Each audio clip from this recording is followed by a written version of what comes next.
नमस्कार दोस्तों, the dynamic education में आपका बहुत बहुत स्वागत है। पिछले क्लास में हम क्या डिस्कस कर रहे थे? पिछले क्लास में हमने डिस्कस किया था, इससे पहले हमने 2 लेक्चर कंटिन्यू किया है इसका।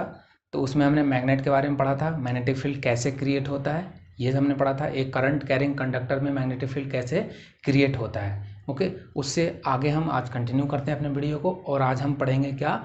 Magnetic field produce by current carrying conductor by different shape. ठीक है, ये जो मैग्नेटिक फील्ड है उसका शेप जो है वो डिफरेंट हो जाता है यदि आपका करंट जो है, जिसमें करंट फ्लो कर रहा है, उसका कंडक्टर का शेप यदि अलग अलग होता है तो उसी के कारण आज हम देखेंगे। फर्स्ट हम देखेंगे यदि स्ट्रेट कंडक्टर है तो क्या उसमें मैग्नेटिक फील्ड का क्या होगा, और सर्कुलर वायर है, कोई वायर टाइप का है तो कैसा होगा, और एक सोलेनॉइड है तो कैसा होगा। ठीक है, तो आज हम ये दोनों डिस्कस करेंगे। नेक्स्ट क्लास में हम सोलेनॉइड के बारे में पढ़ेंगे। तो हम आज का वीडियो कंटिन्यू करें उससे पहले मैं आपको कुछ चीज़ें पूछना चाहता हूं कि मैंने पिछले क्लास में बताया था आपको कि एक करंट कैरिंग कंडक्टर है। ठीक है, ये मान लो ये करंट कैरिंग कंडक्टर है और इससे करंट फ्लो हो रही है। ओके, तो हमने पिछले क्लास में बोला था कि करंट कैरिंग मतलब करंट के कारण क्या होता है? मैग्नेटिक फील्ड क्रिएट होता है। करंट के कारण मैग्नेटिक फील्ड क्रिएट होता है। तो मैं यदि पूछूं कि फिर चार्ज के कारण मैग्नेटिक फील्ड क्रिएट होगा या नहीं होगा, क्या ये पॉसिबल है या नहीं है, तो आपका जवाब क्या होगा? क्योंकि करंट तो चार्ज के कारण ही आता है, विदाउट चार्ज तो करंट पॉसिबल है नहीं। ठीक है, तो आप क्या बोलोगे? नहीं, चार्ज के कारण हम नहीं मैग्नेटिक फील्ड क्रिएट होगा। हमने ये पहले क्लास में डिस्कस भी किया था, चार्ज सिर्फ इलेक्ट्रिक फील्ड क्रिएट कर सकता है। तो फिर हमें ये कहना कि करंट के कारण यहाँ पे मैग्नेटिक फील्ड होगा, इसको हम कैसे जस्टिफाई करेंगे? हाँ, हम इसे जस्टिफाई कर सकते हैं।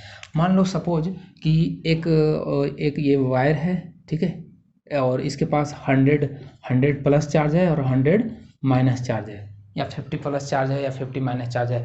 इलेक्ट्रिकली क्या होता है? न्यूट्रल होता है सभी ऑब्जेक्ट, हमने पढ़ा है। अब आपको इसने ये अपने ऐसे वायर रखा हुआ था, तो इसके पास नेट चार्ज क्या था? नेट चार्ज 0 था। Net charge 0। ओके, तो अब इसको आपने क्या किया? इसको आपने बैटरी से कनेक्ट किया। ओके, और बैटरी से कनेक्ट करके इसमें आपने करंट को भेज दिया। ठीक है, अब मान लो कि ये प्लस ये माइनस, यहाँ से 10 प्लस चार्ज गया, 10 प्लस चार्ज गया, और 10 यहाँ से, ये 10 यहाँ से क्या हो गया? ये आउट हो गया। यहाँ से एंटर किया 10 और यहाँ से आउट हो गया 10। अभी भी नेट चार्ज कितना रहा? 0। अभी भी नेट चार्ज क्या रहा? 0।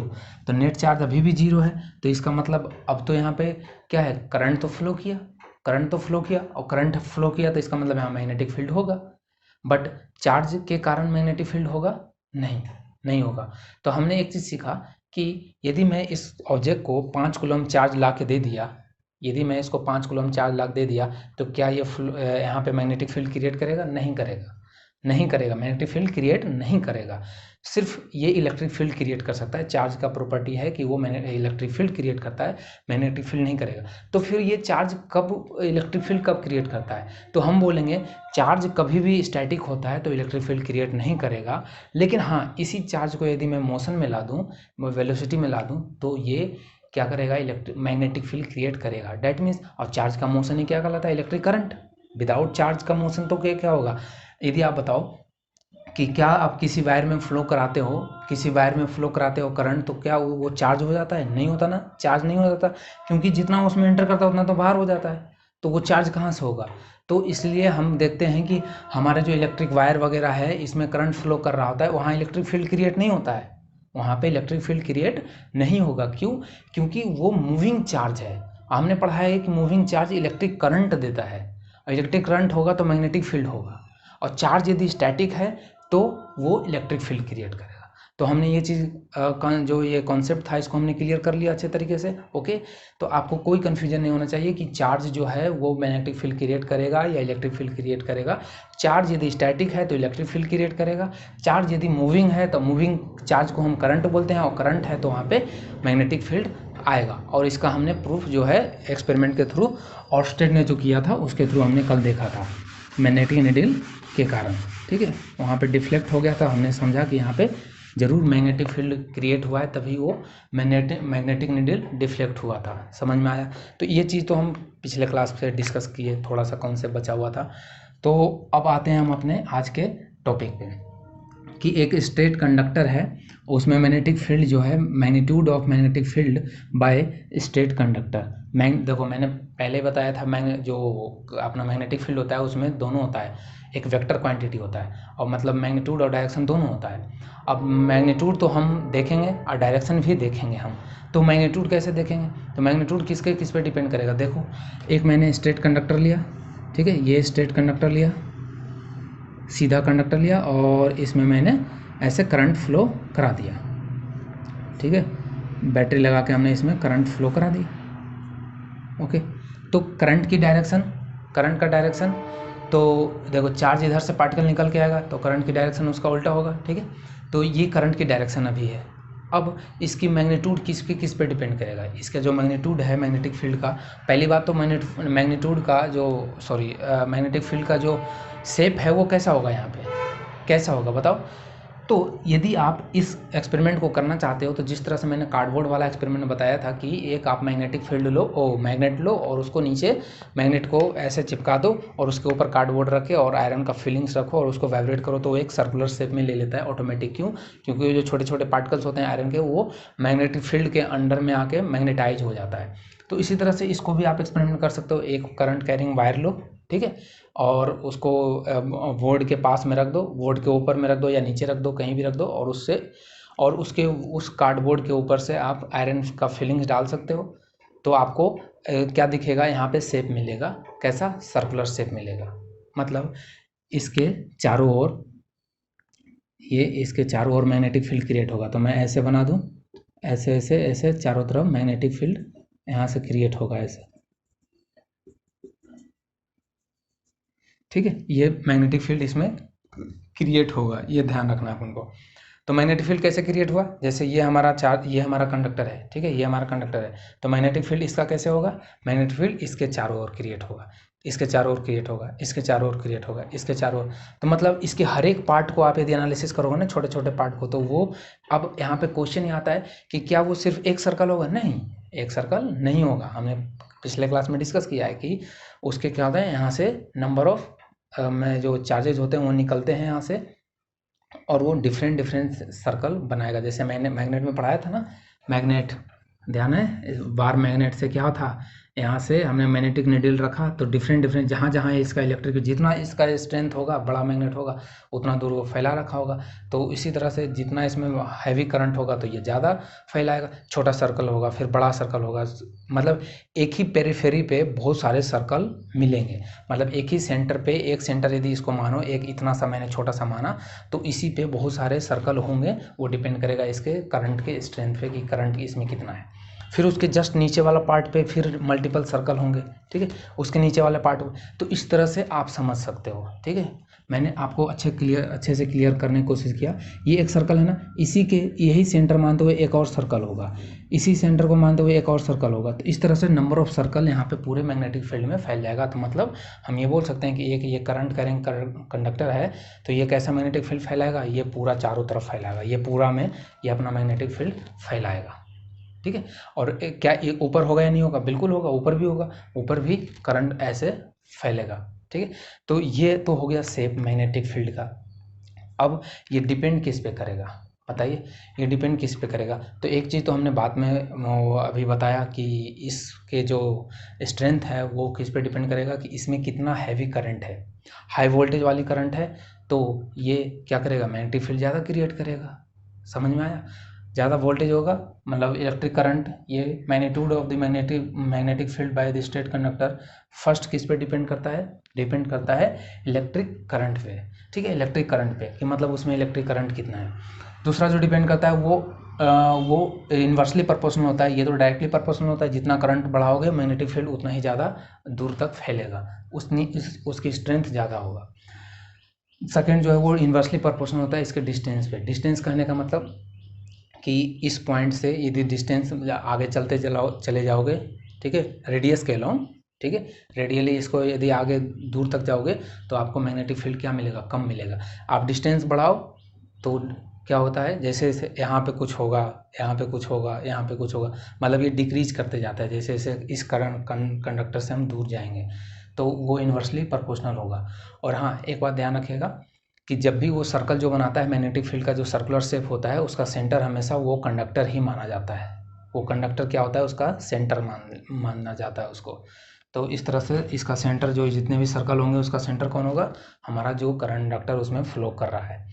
ये सब तो हमने क्लियर कर लिया। अब आते हैं हम इसके शेप पे। तो शेप पे आने से आपको इसको आप से इसका जो शेप तो हमने पढ़ लिया, डायरेक्शन पे आते हैं कि डायरेक्शन क्या होगा इसका। तो बताइए डायरेक्शन क्या होगा। तो हम डायरेक्शन के लिए एक साइंटिस्ट को याद करेंगे, किनको, Maxwell right hand thumb rule. Right hand thumb rule Maxwell ने दिया था। इससे मैक्सवेल स्क्रू लॉ भी, इस रूल भी बोला जाता है। वो क्यों बोला जाता है मैं बताऊंगा अभी।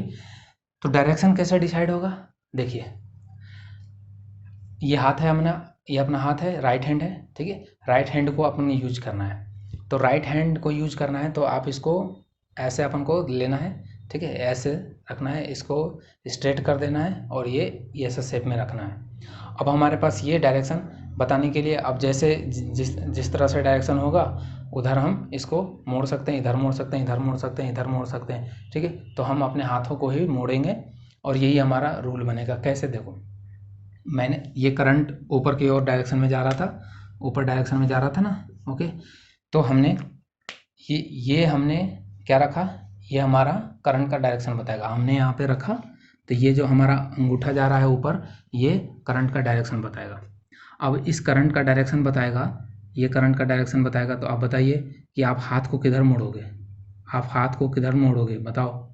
तो हाथ हमारा किधर मुड़ा हुआ है, इधर मुड़ा हुआ है। हाथ किधर मुड़ा हुआ है, ऐसे मुड़ोगे ना आप, ये। तो ये यदि अपवर्ड करंट फ्लो कर रहा है तो इसका मूवमेंट कैसे होगा, ये मूवमेंट। और ये मूवमेंट कैसा कहलाता है, इस मूवमेंट को हम क्या बोलते हैं, ऐसे घड़ी का डायरेक्शन ये है या उल्टा है, तो ये घड़ी के डायरेक्शन उल्टा से है, ठीक है। घड़ी का डायरेक्शन कैसे होता है, ऐसे मूव करता है, ये ऐसे मूव करता है, ऐसे, ठीक है। आपने कभी सुई का ध्यान दिया होगा तो वो क्लॉकवाइज मूवमेंट होगा। ये कैसा हो गया, एंटी क्लॉकवाइज मूवमेंट हो गया। तो हमने ये चीज़ ध्यान रखा यहाँ पे, क्या, कि यदि करंट आपका अपवर्ड है, करंट यदि आपका अपवर्ड है तो आपका मैग्नेटिक फील्ड का डायरेक्शन ये बताता है, मैग्नेटिक फील्ड का डायरेक्शन ये बताता है।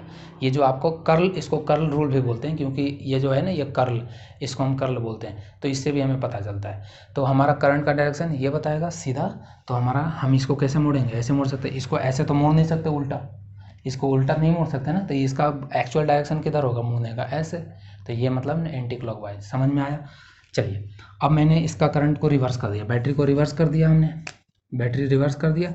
तो बैटरी रिवर्स कर दिया, अब इसका करंट का डायरेक्शन भी रिवर्स हो जाएगा, ठीक है। अब डायरेक्शन इधर हो गया, अब ये इधर हो गया। तो अपन अंगूठे को तो हम नीचे कर नहीं सकते, ठीक है। तो हमें क्या करना होगा, हमें करना होगा, अपन हाथ को ही क्या करना पड़ेगा, नीचे करना पड़ेगा। हमने बोला था कि जिधर करंट का डायरेक्शन होगा उसके हिसाब से हम अपने हाथ को मोड़ सकते हैं। तो राइट हैंड ही रखना है, राइट हैंड को। अब इसको हमें बताना है, तो करंट का डायरेक्शन बताना है तो हमें हाथ को उल्टा करना ही पड़ेगा, क्योंकि ये करंट का डायरेक्शन बताएगा, ठीक। अब ये करंट का डायरेक्शन बताएगा नीचे, तो इसको कैसे मोड़ोगे आप, इधर मोड़ोगे। तो ये कौन सा डायरेक्शन हो गया, क्लॉकवाइज डायरेक्शन हो गया ना। ये जो कर्ल हम मोड़ रहे हैं ये कौन सा डायरेक्शन हो गया, क्लॉकवाइज हो गया, समझ में आया। तो हमने एक चीज़ देखा कि यदि करंट, इलेक्ट्रिक करंट की direction, electric current direction upward है तो मैग्नेटिक एमएफ का डायरेक्शन किधर होगा, मैग्नेटिक फील्ड का डायरेक्शन होगा एंटी क्लॉकवाइज, एसी आप लिख लो, ठीक है। अब बाकी आपको नोट्स में मैं पूरा डिटेल में लिख के दे दूंगा, टेंशन नहीं है। अब यदि इलेक्ट्रिक करंट का डायरेक्शन यदि आपका डाउनवर्ड है तो एमएफ किधर हो जाएगा, क्लॉकवाइज, ठीक है। या ACW लिख दो, एंटी क्लॉकवाइज और क्लॉकवाइज। ये चीज़ समझ में आ गया आपको। तो हमने डायरेक्शन भी देख लिया और इसके स्ट्रेंथ भी देख लिया कि मैग्नीट्यूड किस पे डिपेंड करेगा, और हमने इसके शेप भी देख लिया, ठीक है। अब आपको यदि स्ट्रेट कंडक्टर जो है उसमें करंट फ्लो कर रहा है तो उसके मैग्नेटिक फील्ड के बारे में पूछा जाए तो आप एवरीथिंग क्लियर, ओके, आप सब कुछ बता सकते हो। एक चीज़ और यहाँ ध्यान रखना, ज़रूर मैं इसको बताना चाहूँगा कि जो मैग्नेटिक फील्ड होता है, मैग्नेटिक फील्ड जो होता है वो, जैसे ये कंडक्टर है तो मैग्नेटिक फील्ड जो डायरेक्शन जो सर्कल बनेगा ना, वो इस प्लेन के इसके परपेंडिकुलर बनेगा, ये प्लेन बनेगा। कभी भी ऐसे नहीं हो सकता है कि भाई सर्कल ऐसे बन जाए, ऐसे सर्कल बन जाए, ऐसे टेढ़ा सर्कल बन जाए, टिल्ट नहीं हो सकता, मतलब ये परपेंडिकुलर होगा। ठीक है, तो मैग्नेटिक फील्ड का यदि प्लेन पूछा जाए और इसके इलेक्ट्रिक करंट के प्लेन का पूछा जाए तो दोनों आपस में कैसे होंगे, परपेंडिकुलर होंगे। करंट सीधा फ्लो कर रहा है तो मैग्नेटिक फील्ड इसके चारों ओर बनेगा, मतलब ये परपेंडिकुलर में बनेगा। समझ में आया? तो इसको भी ध्यान रखना है। अब हम आते हैं अपने नेक्स्ट टॉपिक पे। इसमें और कुछ समझाना है? नहीं। ठीक है, हमने डिस्टेंस देख लिया, डिस्टेंस पे डिपेंड करता है, इलेक्ट्रिक करंट पे डिपेंड करता है। चलिए अब हम आते हैं अपने टॉपिक पे, magnetic field by circular wire. तो इसके लिए मैं पहले आपको वायर लेके आता हूँ, फिर मैं आपको बताता हूँ। ओके, सो मैंने ले आया आपको,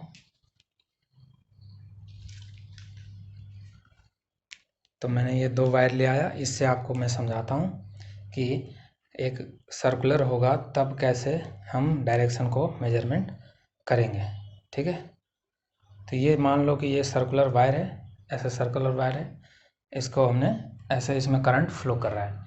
ओके, तो मैं पहले यहाँ पे एक चीज़ और बता दूँ कि मैंने इससे पहले आपको बोला था एक टॉपिक, मैं भूल गया, कि इसको जो डायरेक्शन जो उसको डायरेक्शन डिसाइड होता है जब स्ट्रेट कंडक्टर में फॉलो करता है, उसको Maxwell right hand thumb rule बोलते हैं। उसको हमने बोला था मैक्सवेल कॉर्क स्क्रू रूल भी बोलते हैं। ठीक है, तो उसे स्क्रू क्यों बोलते हैं? क्योंकि आपने स्क्रू देखा है, स्क्रू इस तरह से होता है, ऐसे उसमें ऐसे ऐसे लगे रहते हैं, और एक ऐसे आगे निडिल सा रहता है, और इस पर हैंडल बना रहता है, जिसको पकड़ के क्या होता है, घुमाया जाता है, उसको घुमाया जाता है।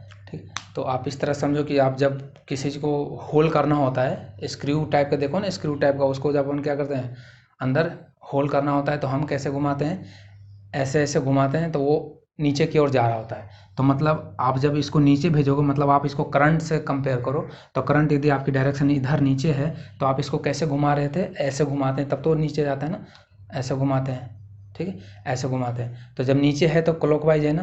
देखो, आप यही तो घुमाओगे ना, ऐसे ऐसे। जब आप नट को अंदर उसको टाइट करना होता है तो हम ऐसे घुमाते हैं, और जब खोलना होता है तो उल्टा घुमाते हैं। तो इस तरह से आप इसको समझो, करंट का डायरेक्शन अभी नीचे जा रहा है, ये होल में जा रहा है, तो इसका मतलब करंट की डायरेक्शन जा रहा है, तो आप इसको ऐसे ऐसे घुमाओगे, तो ये क्लॉकवाइज डायरेक्शन हो गया।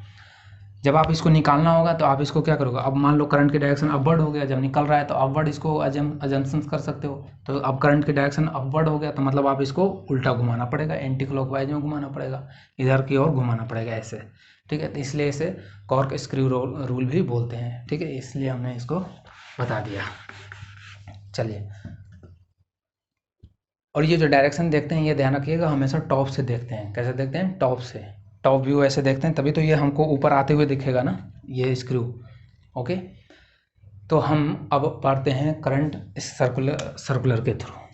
ठीक है, तो हम यहाँ पे ऐसे सर्कुलर वायर बना लेते हैं। ये मान लो मैंने सर्कुलर वायर बना लिया ऐसे। सर्कुलर का मतलब परफेक्ट सर्कल हो, ऐसा कोई ज़रूरी नहीं है। तो इस तरह से मैंने इसको बना लिया। अब इसकी डायरेक्शन कैसे होगा, ये समझो तुम। ये सर्कुलर वायर है, ठीक। अब आप जानते हो कि कोई भी ये सर्कुलर वायर को मैं एक एक पार्ट को, यदि इतना छोटा छोटा टुकड़े को पार्ट को समझूं, तो एक कंडक्टर, स्ट्रेट कंडक्टर की तरह ही मिलकर बना होगा ये। जैसे ये सर्कुलर कैसे बना है, ये पहले एक स्ट्रेट कंडक्टर रहा होगा। ठीक है, स्ट्रेट, इसी को हमने मोड़ दिया तो ये क्या बन गया, एक सर्कुलर वायर बन गया, एक सर्कुलर वायर बन गया। अब इसी सर्कुलर वायर में हमें पता है कि एक एक स्ट्रेट कंडक्टर है। तो जैसे जैसे एक स्ट्रेट कंडक्टर में कैसे अभी बना था, उसका शेप कैसा बना था मैग्नेटिक फील्ड का, इसके चारों तरफ सर्कल बना था। तो ऐसे ही इसको यहाँ पे मान लो इसके। ठीक है, अब हमारा ये है कंडक्टर, इसमें करंट फ्लो कर रहा है। तो अब ये मान लो ये स्ट्रेट कंडक्टर है, इसको एजम्पशन कर लो, इतना छोटा सा पार्ट ये स्ट्रेट कंडक्टर है। तो इसमें अब कैसे बनेगा, ऐसे बनेगा, जस्ट लाइक ऐसे। इसको समझिए, ये मैंने ऐसे इसको पकड़े, इसको सर्कुलर बनाया, ऐसे होगा। ठीक है, ऐसे ही यहाँ भी होगा, यहाँ भी होगा, यहाँ भी होगा, यहाँ भी होगा, सब जगह ऐसे ये मैग्नेटिक फील्ड बनेगा। ठीक है, तो इस तरह से मैं यदि इसको ड्रॉ करूँगा तो आपको जस्ट लाइक ऐसे दिखेगा ये। ठीक है, ये चारों तरफ यहाँ पे इसके सर्कल बनाएगा, ठीक है।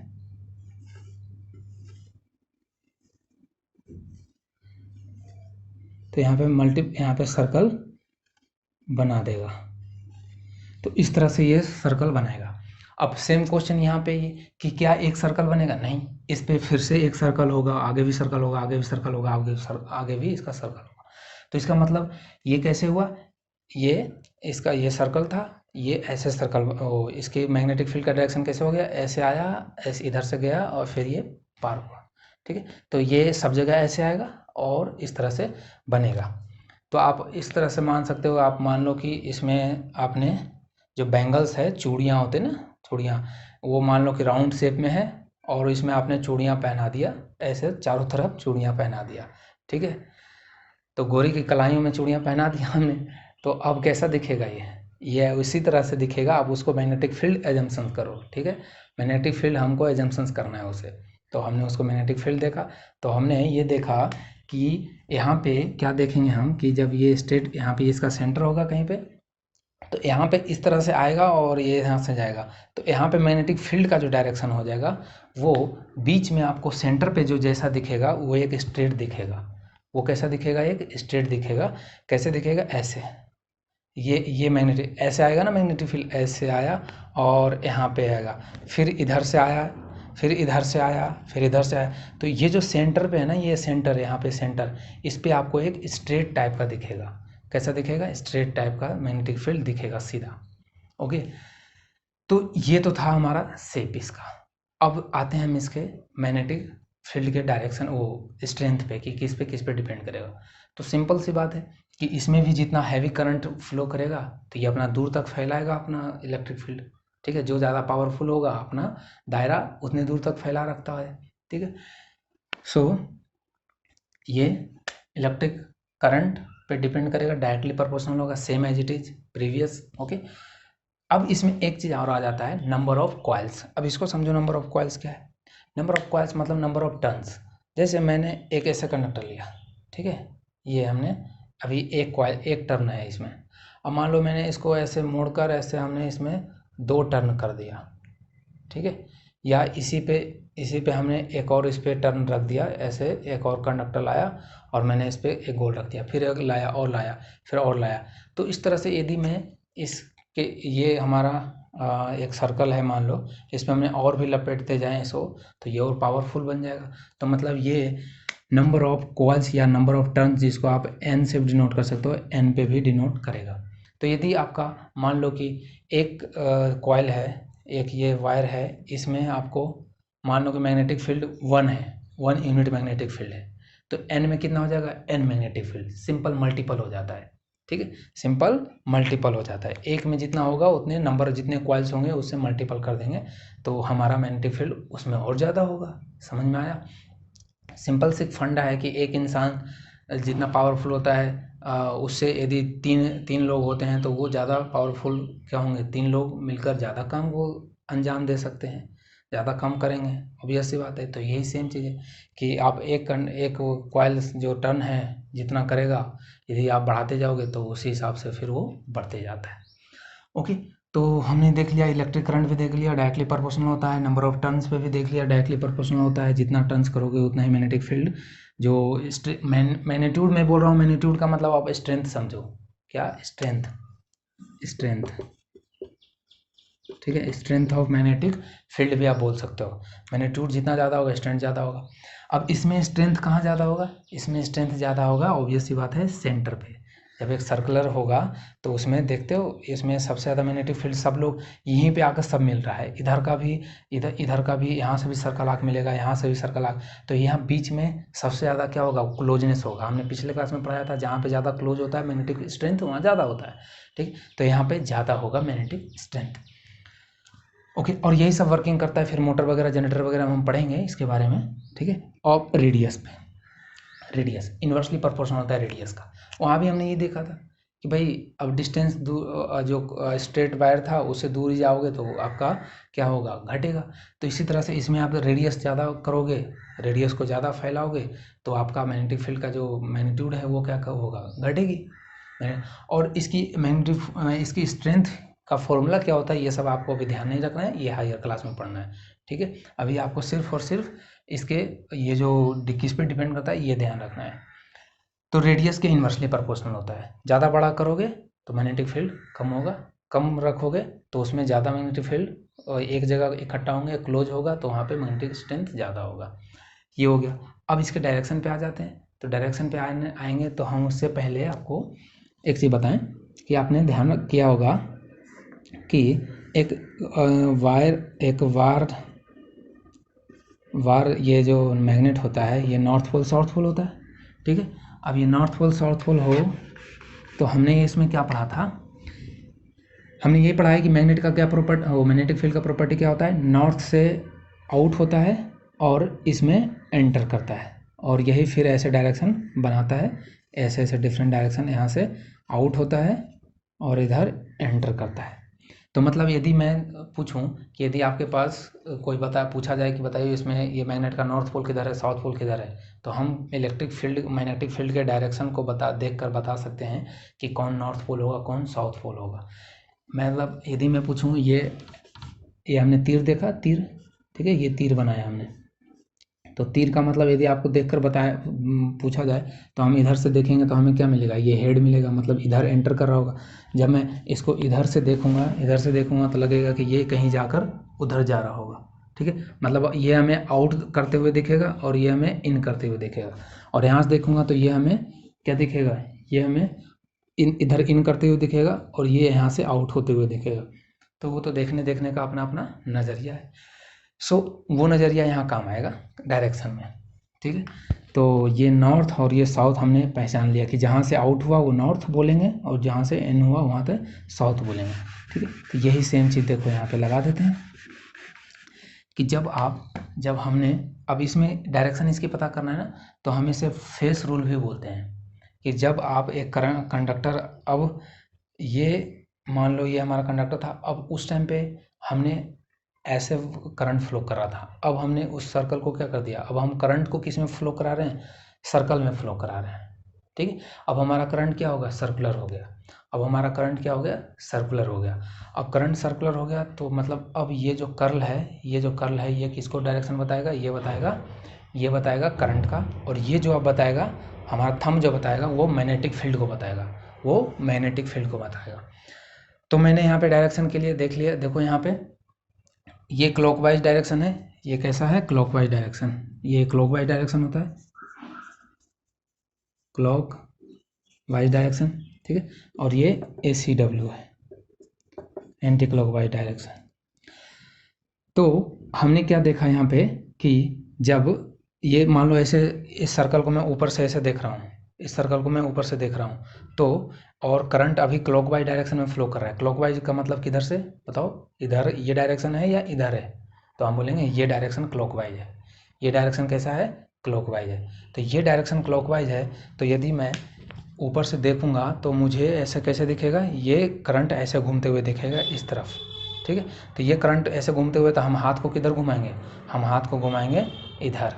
तो ये ऊपर से जब हम देख रहे हैं तो हमें ये डायरेक्शन, ये जो अंगूठा है वो बाहर जाते हुए दिखेगा, ठीक है। मतलब इधर से एंटर करते हुए दिखेगा ना हमें, मतलब ऊपर से यहाँ से देखेंगे तो ये हमें लगेगा कि ये किसी में एंटर कर रहा है, ठीक है। तो ये एंटर कर रहा है, इसका मतलब हमने यहाँ पे अभी क्या पढ़ा था, साउथ पोल, एक सेकंड, ये साउथ और ये नॉर्थ, तो इधर से साउथ पोल में क्या करता है, एंटर करता है। तो ये कहीं एंटर करते हुए दिखेगा, तो इसका मतलब हम बोलते हैं कि ये जो डायरेक्शन होगा, जब करंट क्लॉकवाइज डायरेक्शन में होगा तो ये कैसा बिहेव करेगा, ये हमें दिखेगा, इसको हम मानेंगे क्या, साउथ पोल, इसको मानेंगे। देखो ये कैसे, आप एस को बनाओ ऐसे, एस को हमने बनाया ऐसे ऐसे, ठीक है, ऐसे बनाया, और दोनों पे डायरेक्शन हमने ऐसे लगा दिया, इधर डायरेक्शन ये है, तो ये डायरेक्शन बता रहा है क्या, क्लॉकवाइज है। तो क्लॉकवाइज का मतलब आप ध्यान रखेंगे कि अभी आपका करंट क्लॉकवाइज है तो मैग्नेटिक फील्ड का डायरेक्शन किधर होगा, वो मैग्नेटिक पोल कैसा होगा, तो वो साउथ पोल होगा। समझ में आया, ये आपको ध्यान रखना। अब यही चीज़, ये वायर है, हमने करंट को रिवर्स कर दिया, अभी भी हम टॉप से देख रहे हैं, क्योंकि व्यू हम टॉप से ही करेंगे, ठीक है। तो टॉप से कर रहे हैं, अब करंट इधर फ्लो करने लग गया। अब करंट इधर फ्लो करने लग गया तो आप ये समझो, अब करंट ऐसे फ्लो कर रहा है, तो मतलब अब हम हाथ को ऐसे रखेंगे क्योंकि ये हमारा करंट बताएगा, तो इसको हमने ऐसे घुमाएंगे, ये इसको हम ऐसे घुमाएं, तो ये ऊपर जा रहा है, तो ये ऊपर जा रहा है, हम ऊपर से ही देख रहे हैं, तो हमें ये लगेगा आउट हो रहा है, हमें लगेगा ये बाहर आउट हो रहा है, इस यहाँ से आउट हो रहा है। तो आउट का मतलब नॉर्थ पोल, आउट का मतलब नॉर्थ पोल। तो ये देखो हमने याद रखने के लिए नॉर्थ को, एन को तो ये बीच वाला कैसे रहने दिया, इसको थोड़ा सा कर्व बना दिया, ठीक है, इसको कर्व बना। और इसमें जब हमने डायरेक्शन दिया ऐसे, ठीक है, तो ये डायरेक्शन क्या बता दिया, एंटी क्लॉकवाइज। तो यदि करंट की डायरेक्शन एंटी क्लॉकवाइज है तो आपका वो कैसा दिखेगा, वो नॉर्थ पोल होगा। समझ में आया। तो ये चीज़ होता है इसके डायरेक्शन में, तो इसको हम बोलते हैं फेस हैंड रूल, ठीक है। तो ये चीज़ हमने देख लिया। अब हम नेक्स्ट क्लास में हम पढ़ेंगे सोलेनॉइड। अब सोलेनॉइड क्या होता है, एक स्प्रिंग टाइप का, स्प्रिंग देखे हो, स्प्रिंग टाइप का बना रहता है, उसी पे हम बीच में कंडक्टर लगा देते हैं, उस पर स्प्रिंग टाइप का लपेट देते हैं, तो वो हमारा सोलेनॉइड बन जाता है। उसी के बारे में हम नेक्स्ट क्लास में देखेंगे। So thank you for watching dynamic education. और यदि हमारा पढ़ाया हुआ अच्छा लगता है तो आप वीडियो को लाइक करें, और चैनल पे नए हैं तो उसको सब्सक्राइब ज़रूर कर लें। Thank you.